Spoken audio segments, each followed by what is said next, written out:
ఈ వీడియో చూడండి ముందు గాడి సరిగ్గా చెయ్యట్లా.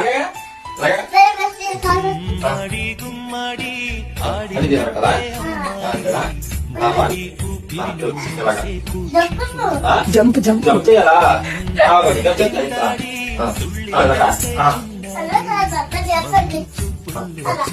అలానే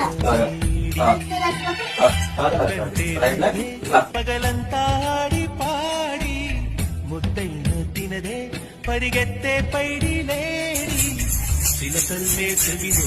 చూసారా, తండ్రికి డాన్స్ నేర్పిస్తుంది తల్లిలా ఆ కూతురు. ఇదే ఆడపిల్ల వద్దనుకున్నలకు నిదర్శనం. మహాలక్ష్మి లాంటి ఆడ కూతురుని వద్దనుకున్నలకు ఇదే నిదర్శనం. ఎంత బాగా అలా తండ్రికి ఇలా కాదు నాన్న అని కాళ్ళు పట్టి ముందుకు అంటే ఒక కన్నా తల్లి కన్నా కొడుకుకు నేర్పినట్టు నేర్పుతుంది. సూపర్ అమ్మా, మీరు గ్రేట్. ఆ తండ్రి గిట చాలా అదృష్టవంతుడు అలాంటి కూతుర్ని